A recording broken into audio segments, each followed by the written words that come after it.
Hello, everyone. Good morning. Howie here. It is December 10th, 2024. I have a nice article.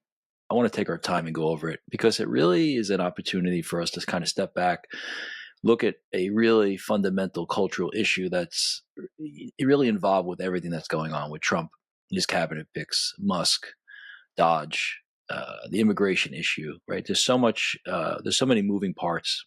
All right. And there are several topics that I'd like to touch on.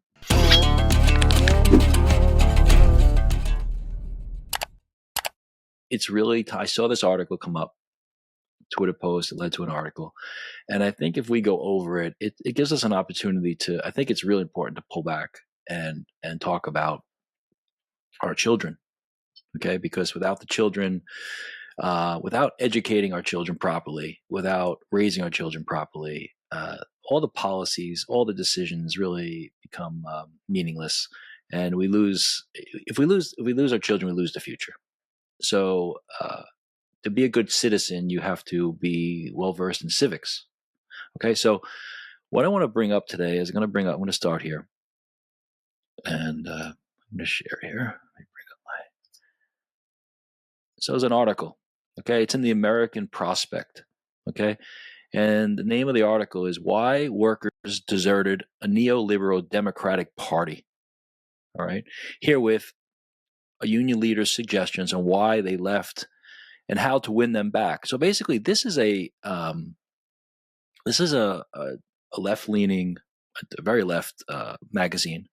Let me give you a little background on it, because I think it's important to know where we're coming from. Okay, so here we have the. Let me give you this here. All right. The American Prospect is a daily, online, and bi-monthly print American political and public policy magazine dedicated to modern American liberalism and progressivism. All right. There's where they stand, okay? Modern American modern liberalism and progressivism, based in Washington, D.C. This is what they say about themselves. Quote, they're devoted to promoting informed discussion on public policy from a progressive perspective. Its motto is ideas, politics, and power. Okay, the reason I want to use an article like this is because, listen, we have a lot of athletes in our audience, and if not athletes, parents of athletes, or spectators or enjoyers. I'm sorry, producer late. I'll stop sharing. Okay, let me talk to you here. You bear with me. I like this live thing, but it takes a little work. Okay, so before we go into it, let me lay the groundwork. Progressive magazine. I was explaining I'm a coach. I was explaining to an athlete recently. It's hard for a young athlete to get this, but you watch these documentaries about the Olympics and you see a top level performer, and they talk about wanting to run against the best or wrestle the best or compete against the best in the world. And they're actually disappointed when the competitors don't show up that are at the top. And sometimes, as the spectator or the non-participant, you're kind of like, do they really want to compete against the best? Or is it like nice to show up and not have them there and win? No, they really do.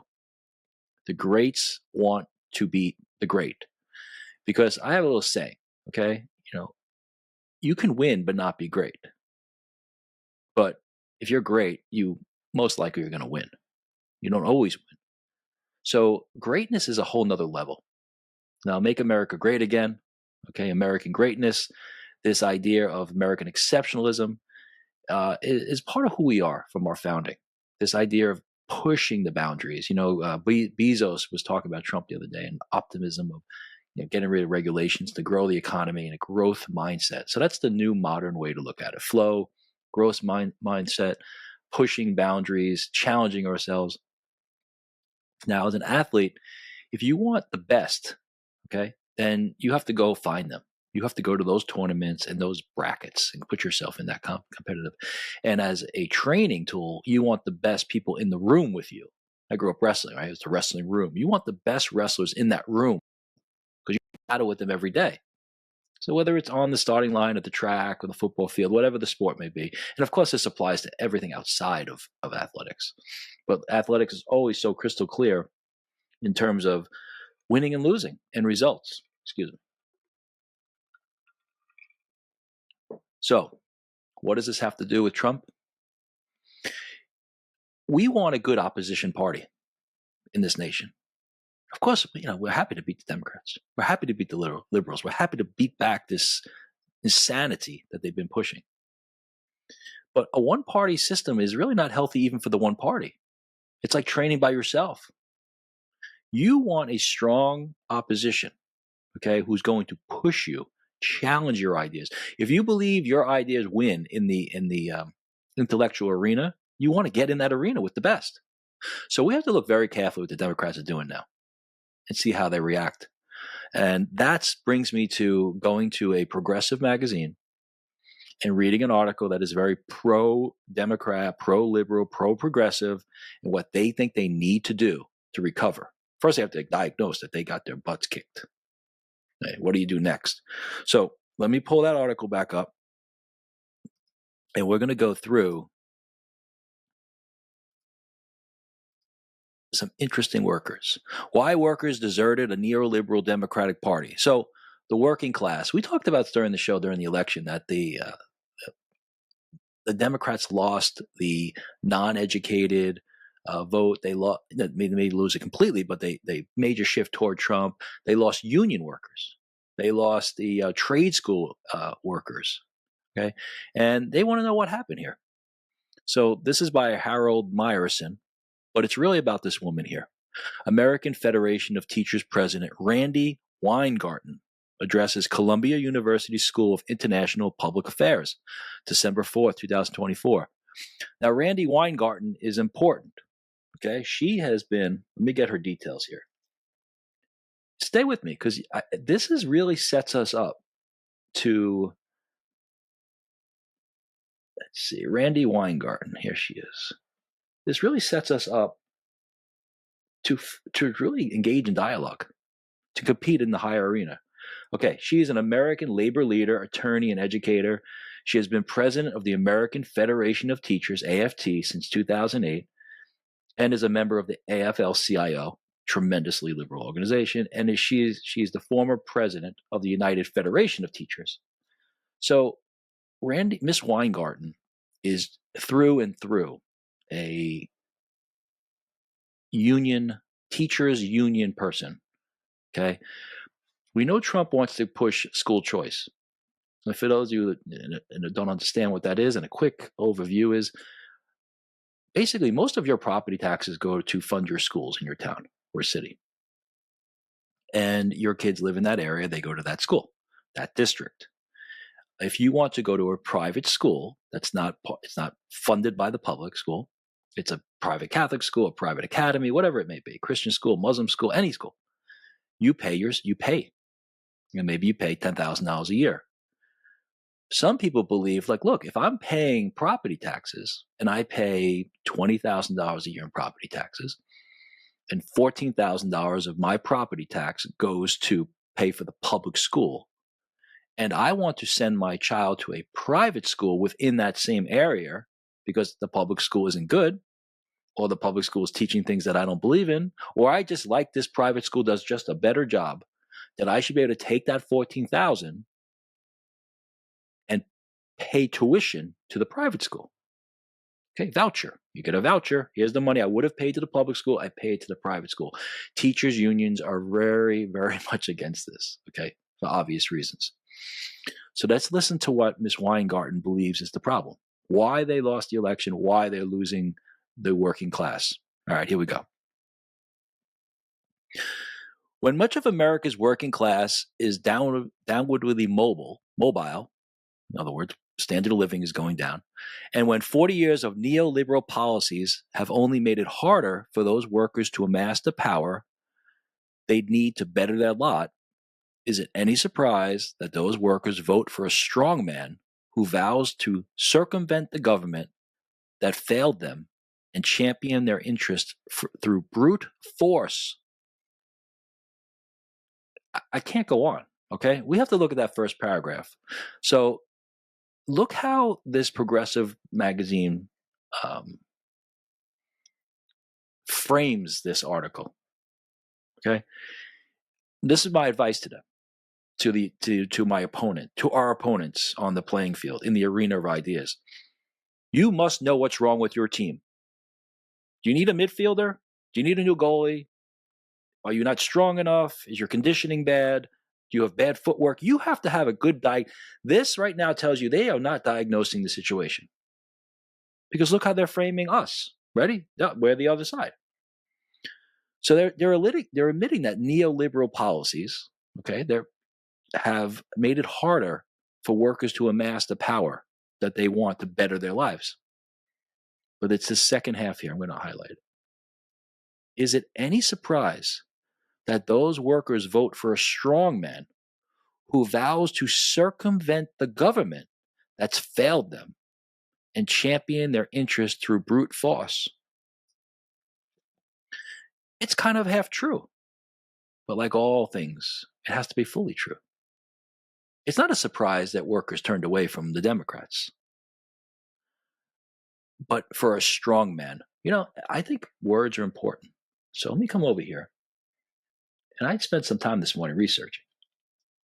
And ordinarily, I was trained in philosophy. And one of the really good ways I had a great analytic philosophy professor.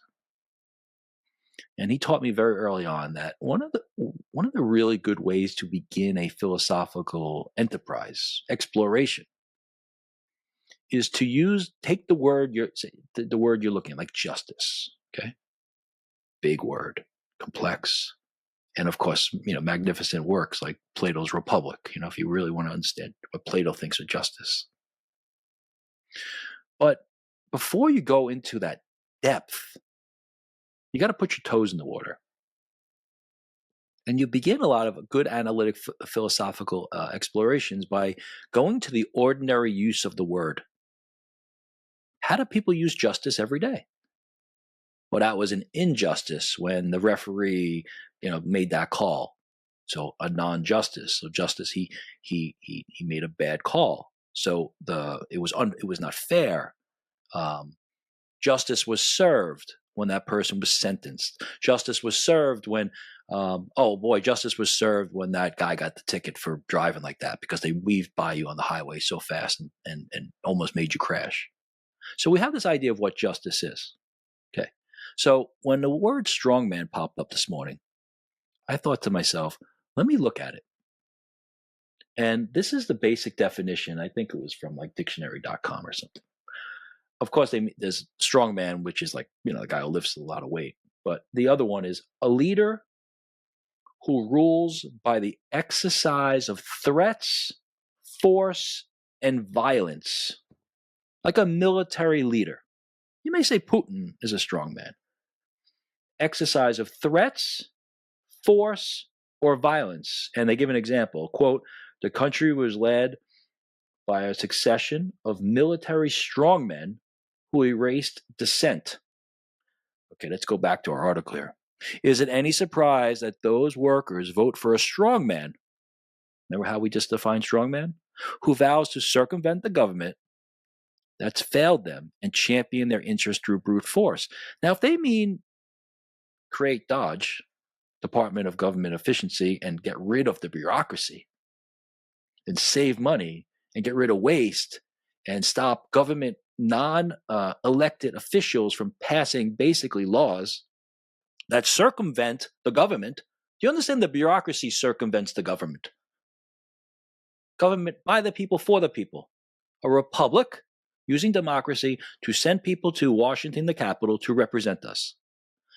Congress, House, Senate, one of them proposes a law, passes it, goes to the other chamber, House or Senate, depending on where it started. If it's passed, it goes to the president to be signed. The president can veto. But if the president signs it, it's now a law. The executive branch enforces the law. The courts, the third branch, can check if the law is brought to them by a case or even on their own. if the law is unconstitutional. Does the Constitution allow that law that Congress passed and the president signed and is to enforce the executive branch? Okay. When you create government agencies, so this is why I'm saying like this issue here talks about every issue we've been talking about. And thinking is critical. It's critical to think. We have to be educate ourselves. We're not claiming to know everything, but we can think. So look how they're molding this language. They're saying Trump is the strongman, the military leader, the dictator. We're back to the Hitler thing. He was elected by the people, for the people, in a fair and open election. So our competition, I mean, we can enjoy this for a while, is really pathetic at this point. They are not going to improve until they face reality. Trump isn't a strongman. In his 4 years, he didn't do anything. Biden was much more of a strongman, if you will. He used the Department of Justice. He weaponized the justice system. He did. And look what he's doing with the pardons with Hunter. Juan Williams on Fox, who was so embarrassing on election night. Juan Williams is the liberal who sits on the Fox panel. And he immediately went to racist. They're not going to vote for a black woman. That's why Trump would. He has today he has a scathing article on Real Clear, an editorial of why Biden is so wrong for pardoning Hunter. And this idea of preemptive pardons for people who might be charged. It's outlandish. It's crazy. Biden was elected to restore the dignity, the function of law and order. Trump didn't do anything.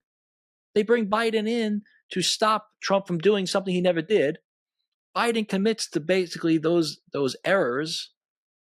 He weaponizes the system. He's going to leave office by pardoning people who haven't even been charged yet.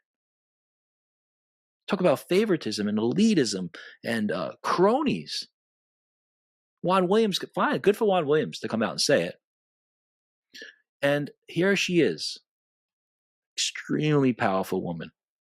The teachers' union is extremely powerful politically, the amount of money they spend on elections, and powerfully over the influence they have on public schools and the education of the vast majority of children in the United States. Strongman who vows to circumvent the government, we just discussed. It's the bureaucracy that's circumventing the government process, the three branches and the way we operate. That's failed them and champion their interests. So you see how they're doing? They're insulting. They open the whole the article by insulting the voters of Trump. The only reason these people left the Democrats is because the government, because this strongman who's going to circumvent the government is going to champion their interests through brute force. They listen to what they're saying. If you voted for Trump and you used to be a Democrat, or you're a working person or a trade school graduate or a union person or a teacher, you voted for Trump to champion your interest through brute force, not champion your interest through democracy, through the proper channels of government, of appointing the right people and cutting costs and going over to Paris and shaking hands in a strong way that reestablishes Trump's presence, the United States presence at Notre Dame. Did you see him? They're talking about how he shook hands with the president of France, Macron, how they shook hands. Trump is, I talked about, so he is a showman in the good sense. He's dominating. He's saying, we are back. This is how I shake your hand. You don't pull your hand to me. I pull you to me. He pulls him in. It's funny. He's joking about Canada or Mexico becoming states if they don't do their job because we give them money and they don't do that. They don't respect us by protecting the border. Well, then make this kind of bombastic language, these acts of showmanship with the hand pulling. This is all something Trump is doing to reestablish. Now, it may appear as this kind of strong I can, if you're superficially look, he's a bully. Everything he's doing through the channels that are diplomatically permitted, legally permitted. A strongman, a military leader, does not operate within the confines of the rule of law through brute force. All right. So now that we established that, unfortunately, this whole thing is framed in a our opposition is weak, but let's keep going. This is interesting, and it brings up what we really need to do to take the next step. That was the starting point of the analysis that American Federation of Teachers President Randy Weingarten laid out in an address last week to Columbia University's School of International and Public Affairs. And that was the starting point of the challenge that Weingarten posed to American liberals. Either empower American workers or face the prospect not just of the coming Trump second term, but of subsequent MAGA-esque regimes. Weingarten's speech stands as the clearest description and prescription cure that a labor leader has offered to the broad liberal community in the wake of Trump's victory. It is, of course, filtered through the lens of a teachers' union leader, but her proposals also address issues that resonate well beyond the classroom. So let's see what she says must be done. She begins, as any serious liberal must, with the economic plight of key segments of working class America, and not only with the current struggles to afford food and housing. The current struggles of food. Who's in office for the last 4 years? What's the major problem with food and housing right now? Inflation. What caused inflation? There's so many beautiful old clips out there of great economists from the 50s and 60s. Inflation is very simple. It's government spending. If government spends money they don't have, you get inflation. Stimulus bills. Paying for illegal immigrants who come here to go to your hospitals. Who pays for the emergency room when they show up? Who pays for the public school education when they show up and they are enrolled and they're not even citizens of the United States? Who pays for the massive food stamp programs? The COVID stimulus bill, on and on and on and on. The government, federal government, and they are printing money. It's not backed by gold or silver. That's why crypto is really gaining traction, because people are afraid. We just keep printing money. Printing money, government spending causes inflation, which is why they can't afford food and housing. This is her quote. Men with no more than a high school degree make 22% less than they did 45 years ago. Now, of course, I'm assuming, and I think it's safe to assume, when she says make less, it means, based on the cost of things now and how much they make now and how much things cost, based on actually not making actually less money than they used to, but their purchase power of what they make. Okay, the purchase power of what they make now is 22% less than it was 45 years ago. Can't possibly make actually the dollar amount is less. It can't be. So it's 22%, which is still 22% less. If you can only buy, if you can only buy 78% of what you used to purchase based on the inflation rates, well, then that's a problem.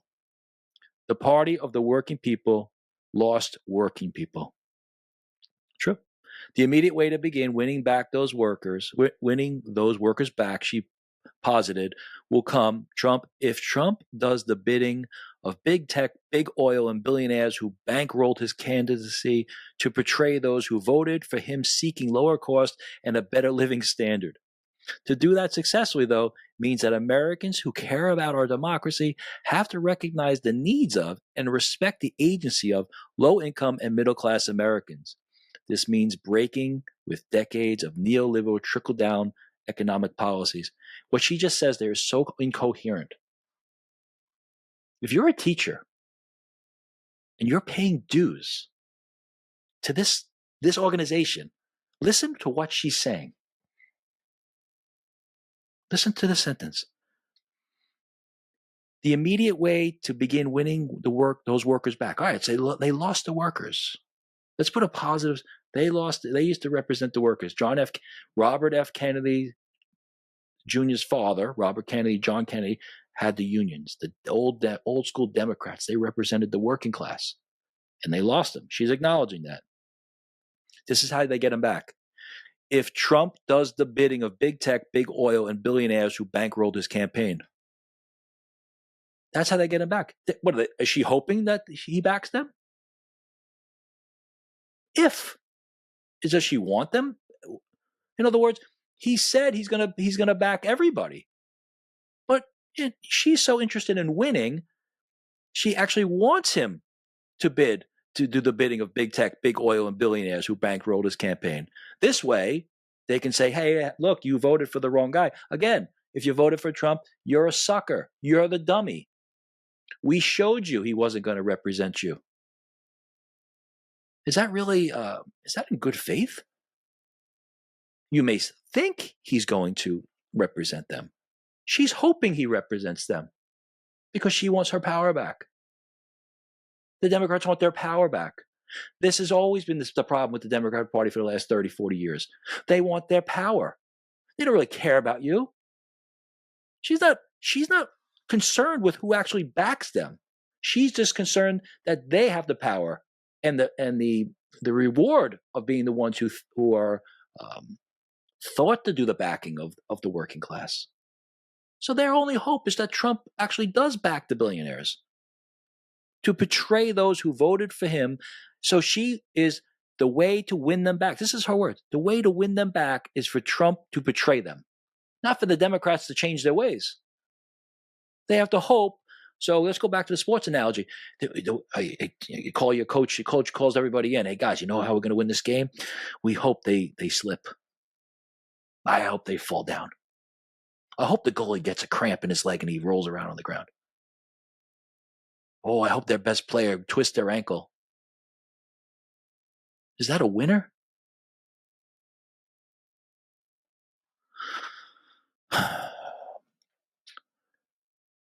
To do that successfully, though, means that the Americans who care about our democracy, have to recognize the needs of and respect the agency of low-income and middle-class citizen Americans. This means breaking with decades of neoliberal trickle-down economic policies.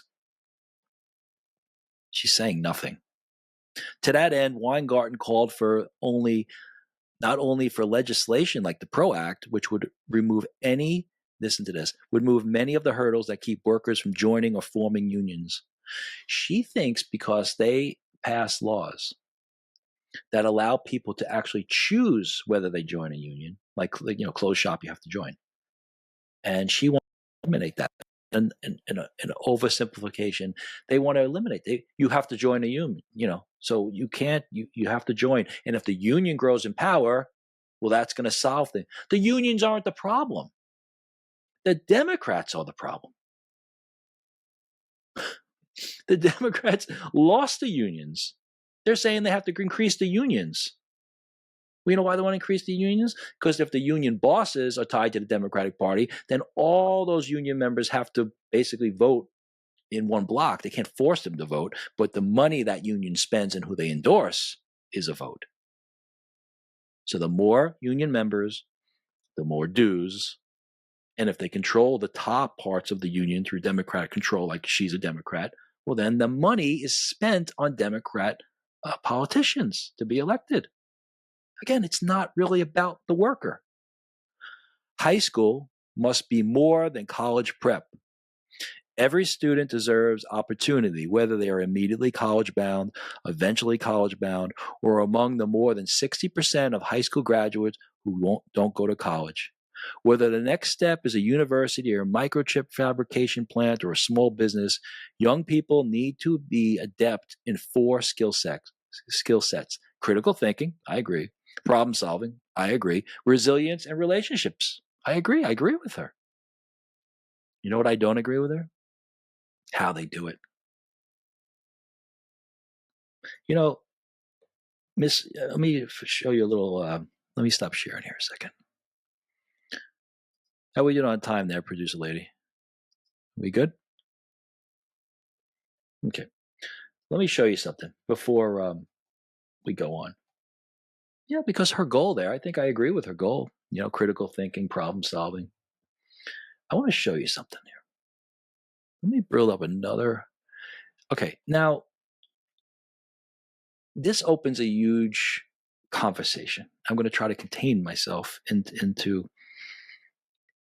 what's happening in public schools. If that's the goal, critical thinking, problem solving, resilience, okay, that's what I want for my child. That's what I want for children that I teach. And beyond that, how do you get there? What do you teach? After the election, we had the thing about Georgetown and about how the students are being coddled and having snacks at universities. School of Public Policy, Georgetown, future diplomats, cookies and milk, coloring books. I'm so scared. Don't go to Harvard, canceling classes. Things didn't go your way, you don't have to show up. That's what they're teaching. She's calling for resilience. What's happening at the university level is what's happening at the public school level. It's all the same. It's the opposite of resilience. We've covered a Harvard student graduate speech last year, where the woman, young, impressive woman, gets up in front of Harvard and she says how she's disgusted with the administration of Harvard because Harvard didn't respect their right to civil obedience. When there is no right to civil obedience, there's a right to free speech. Civil obedience means breaking the law on purpose as a protest. You could never have a right to break the law. It wouldn't be civil disobedience anymore.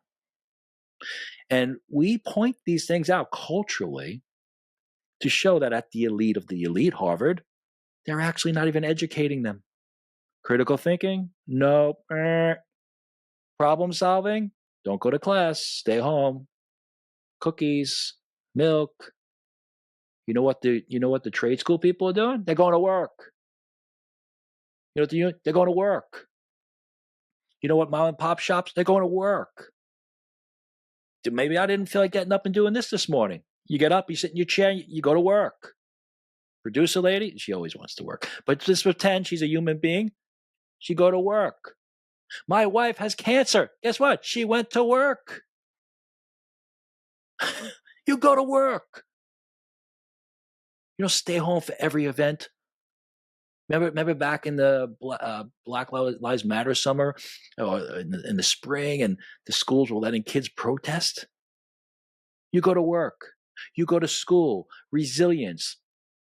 You have to criticize their thinking in order for them to become critical thinkers. It's like the same with sports. Everybody gets a trophy. Now, I want to show you something here. Let me see if I can find it. Okay, let me share. And here it is. Here it is. This is really good. So this Miss Weingarten, I want to ask her something. I'm going to pretend that she's sitting here. I'm going to have a dialogue with her. Hey, Wendy. Wendy, you say you want to do, critical thinking, problem solving. I'm assuming that means in schools because you are the president of the teachers union, and you care about kids. I've seen these stats other way. This is real deal. Okay, this is out of the American experiment right here. Okay, but it's these you can look this up yourself, and you'll see what I'm here. Okay, this is from 2022, but the numbers are consistent with today.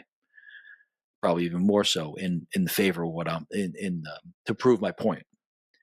District administrators, admin growth 10 times greater than student teacher growth. What does that mean? The number of district administrators, vice principals, superintendents, deans of this, deans of that, curriculum coordinator, non-teachers. I'm not saying you don't need a principal. I'm not saying you don't need a dean. Non-teachers. Who teaches? Teachers. Whoa, Howie, you're so profound, man. You're so deep. Guess where? Anyway, you know who teaches? Teachers. Yeah, the teachers. The guy or the girl who's in front of the children. Don't get me into COVID by shutting down the schools, Wendy. She fought to keep the schools closed. It's a joke. Okay, teachers teach. One of the biggest things for teaching is class size. That's like universal. Smaller the class size, usually the better results. Why? Well, think about it in terms of the ultimate small, a tutor. What do you do when your child or any child, or even yourself, you go to an exercise class with 25 people, okay? You want to step, you get a personal trainer. One-on-one, not always, but statistically clear, one-on-one instruction is the most effective, assuming it's a good instructor and assuming that the student, the pupil, does their work. But given the same amount of effort from the teacher and the student, but then magnified with one teacher and 20 students, the effectiveness of the teaching goes down by class size. Bigger the class, less effectiveness. So one of the great things of education is try to keep classes small. Try to keep them intimate. Try to allow for discussion and class participation and the teacher to get to know the student and establish a degree of trust where they can talk about life. They can even talk about things outside of school, whatever is appropriate. But for example, say there's a divorce taking place. Say there's a sickness. Say the student's just struggling on something else. Maybe they're an elite athlete and they're tired and the teacher gets to know the student. The teacher gets to understand that that student doesn't express themselves well with words, but is really good at writing, not orally, but is good at writing. This participant has a problem maybe with comprehension, but is really good at diagramming. Classical, right? Same with sports. You want to get better? You get a private coach. Teachers teach. Howie, what's the point? Here's the point. She has been in charge for a long time. The number of district administrators in the U.S., let me highlight, U.S. public schools has grown 87.6% between 2000 and 2019, compared to a 7.6% and teacher growth at 8.7%.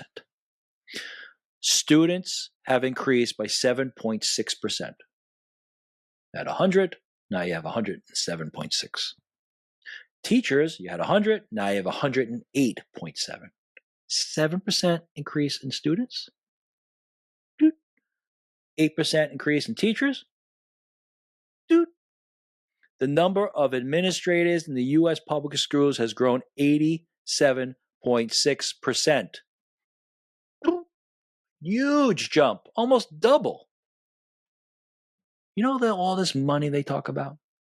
The solution to education, we're going to give them more money. We're going to send more money to the inner cities, these awful schools, who they're supposed to be representing. Minorities, low income, immigrants, inner cities where they mostly gather. When they move to a country, it's normal, right? You usually go to a big city, put your kid in a public school, and then they teach them all this stuff. Can't say God bless you. Pledge of Allegiance is outrageous. We got wanting to go into the transgender issue. Non-stop progressive agenda. Can't talk about God. Send more money. They send more money. Well, guess where the money goes? If there's an 87.6% increase in administrators from 2000 to 2019, it went to people who don't teach. It went to bureaucrats. It's the same as the federal government. It's why Musk and Ramaswamy are being asked by Trump to cut costs. It's the same with education. Trump wants to get rid of the Department of Education. I agree. Larry Arnn is the president of Hillsdale College. We have their commercials on sometimes. Awesome institute. They don't receive $1 of federal assistance. I don't know if they receive any assistance from even the state. I know it's not federal. I think it's zero from any government agency because they want true independence. They're a school that cherishes faith and the Constitution and the founding of this nation. as intended by the founding fathers and founding mothers, because I always have to include them. All right. The data from the Center for Education Statistics in the U.S. Department of Education. So, okay, if you want to check it, you go fact check. This data from the Center for Educational Statistics and the U.S. Department of Education was shared by Dr. Larry Arnn, that's president of Hillsdale that I'm referencing. It illustrates the role public education plays in the prevailing administrative system, with the rapid and large growth of administrators resulting in removing, quote, authority and money away from the schools where the students learn and flowing it toward the bureaucracy, continues Dr. Arnn. This is Dr. Arnn. As the numbers show, the public education system, let me highlight, works to the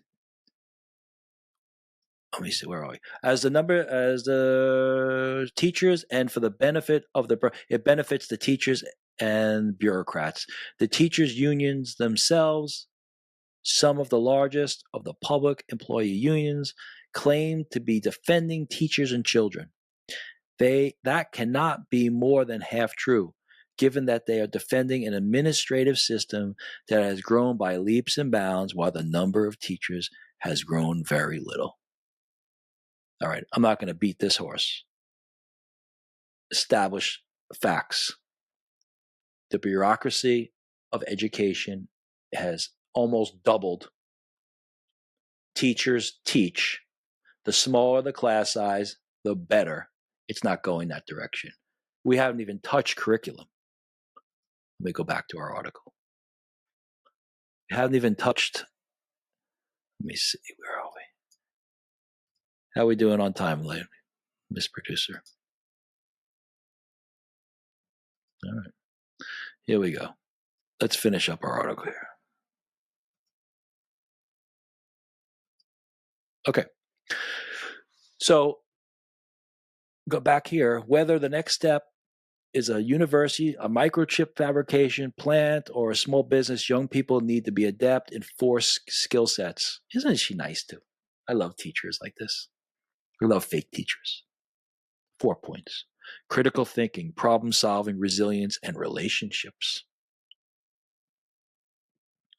Here we go. She's going to get deep now. Now she's going to tell us how it's going to happen. I'm telling you how it's happening. You need a real curriculum and smaller class size and teachers who actually are in the room teaching. But this is what she says. The high school experience must be transformed. They've been in charge forever. It's like Kamala Harris saying that she's going to handle inflation now. She's been in charge for 4 years. These people have been running the public school education for 50 years. I don't know how many years, more. Now it's time for them to be transformed from what? From what you created? She continued to include career and technical education in everything from healthcare to advanced manufacturing to automotive repair. Weingarten cited programs in which her union had linked up with high schools that offer such courses with employers. Here in New York, we're working with Micron Technology, a leader in semiconductor manufacturing, to train middle school and high school students for high-tech careers. And with Microsoft, we're helping educators from communities as varied as New York City, Wichita, Kansas, and San Antonio, building students artificial intelligence literacy. These experiences she can do should be the norm. But she added, all of this takes resources, which is why Trump doubling down on his pledge to eliminate the U.S. Department of Education and expand school vouchers is dead wrong. I got to go over this, guys. The high school experience must be transformed. They've been in charge of it forever, so they have to transform what they've destroyed. Okay, that's not a ringing endorsement. You know, this idea about, let's train middle school and high schoolers in technical skills. I'm not against that. Technical training is important. But how can you say this? This is so typical progressive. It's so typical non-religious. And there it is, the word. It's so it's so Marxist. She doesn't look at education as the development of the human being to experience truth, beauty, and goodness. Okay. She's looking at each of these statistics, these individuals, as worker bees. Her goal is wrong. It's the goal of the atheist Marxist agenda. You must be a productive uh, part in the society. Now, is it wrong to be a productive? No, it's not the goal of humanity. The goal of humanity is to flourish as an individual, to grow spiritually, intellectually, in relationship, to see the beauty. Classical education, philosophy, the meaning of life, the connections through history, poetry. What does it have to do with being able to be a good technician at a mechanic? I'm not saying you can have both. You don't just surrender the classic liberal education. You create full human beings. Okay? And it doesn't mean everybody has to be a scholar. It doesn't mean everybody has, no. But all education should be, so say they even stopped education at 8th grade and they went on to these technical careers. Let's just say that's fine. What happens from kindergarten or preschool to 8th grade? What are you developing? See, the battle is an ideological battle of what education is. Education is to expand the horizon of the mind, soul, body, look for goodness and poetry and music and art, to see the connections. It's the true liberal arts, the classic liberal, the critical thinking, the beauty of exploring, the beauty of getting up in the morning and spending the first half hour, how much time you can in books, in thinking, in prayer. That's life. And guess what? It doesn't require money. It's free to read. It's free to sit on a park bench. It's free to be in dialogue with people. It doesn't cost anything. Your standard of living rises because you're happy, you're joyful, you're moving toward fulfillment of deep meaning. So you increase the value of life without spending even that money, by actually returning to what are you teaching? Do you think the only thing that's going to make people happy is just get them a job and get them a purpose? Yeah, that'll check that box to keep you in charge of your union. You'll get your union workers back maybe to vote, and you can trick them again. No, they're waking up. Okay, so it's okay. Let me hear. These experiences, she continued, should be the norm.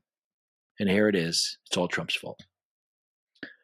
But she added, all of this takes resources, which is why Trump doubling down on his pledge to eliminate the U.S. Department of Education and expand school vouchers is dead wrong. All right.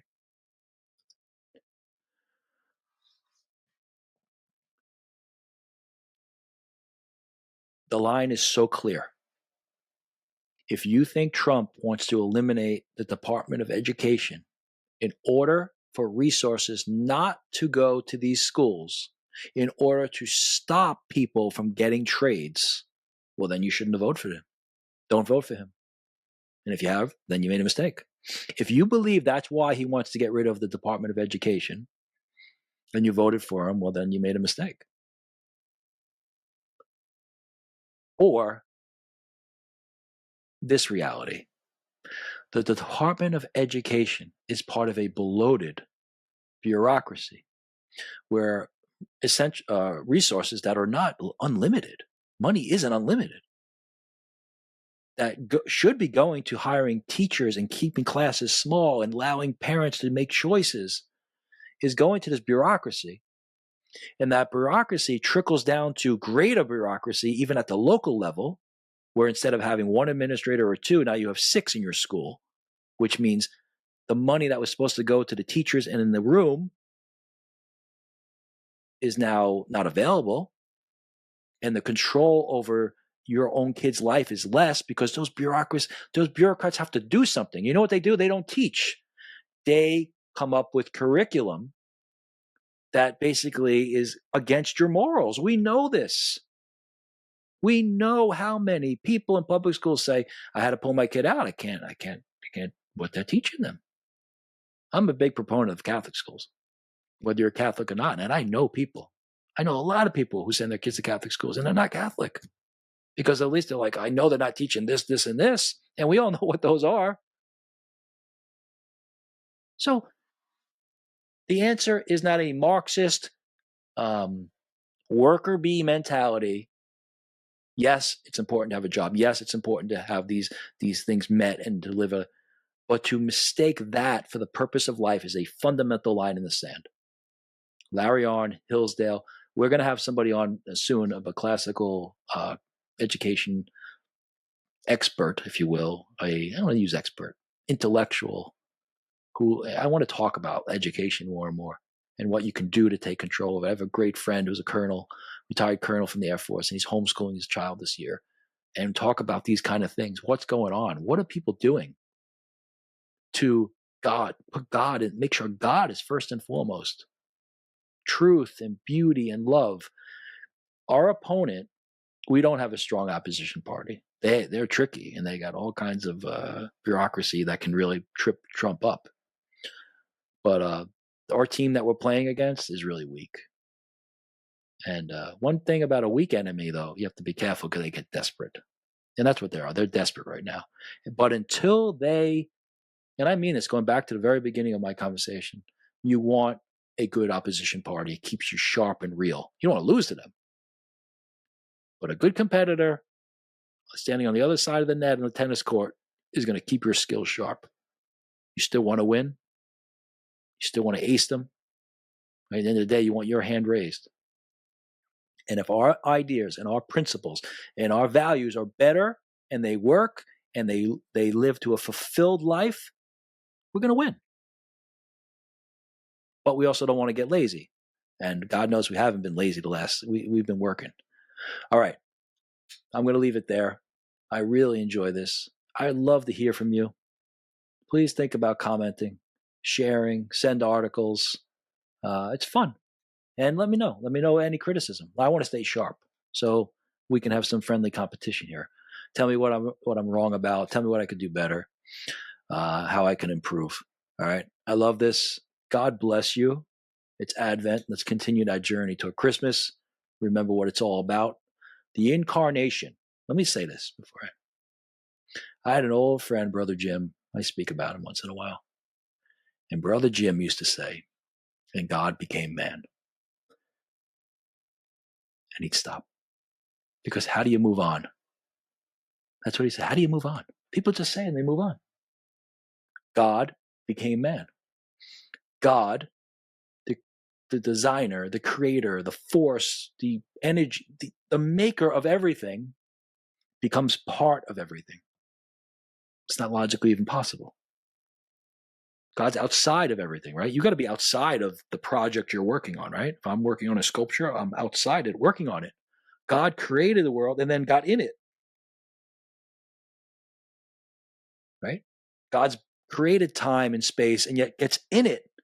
And not only does he get in it, he gets in it as a little child, a little baby, a little speck, a little spot, an infant in a tiny town, to a poor woman, to a working man, Joseph.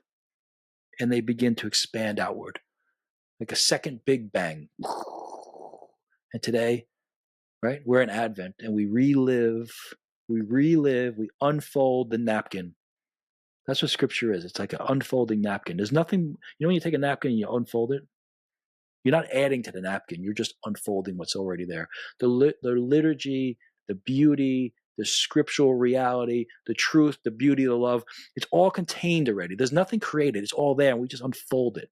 And every year, you get the beautiful privilege of living liturgically, which is to live through the season again, live through Advent and unfold that napkin, right? And approach Bethlehem with Jesus in the womb of Mary, protected by Joseph. And that's what we spoke about for an hour. That's education. A home with parents, and the father as a protector, the mother as a nurturer, not better, not worse, right? The father opening the door for the mother because she's carrying the child, raising Jesus to understand the Psalms, to know the scripture, to know the very prophecy that he's living out. Here's my thing to you today. It's not just Jesus, it's you and it's me. We are living out the prophecy that God has for us. And if we're not properly educated, if we don't fall in love with wisdom and love and beauty of the single raindrop on a cloudy day in a dreary town, then we don't get any of it. It's not the bells and whistles, guys. It's the little moments that make you sit up straight and think God is real and God's at work in my life. Our individual lives are greater epic poetic tales than the greatest tale that's ever been written. Every single life is a tale. Unfold that napkin, unfolding God's plan for us. God bless you. Educate your children, educate yourself, educate me. I love you. I'll talk to you soon. Let's end it. Thank you.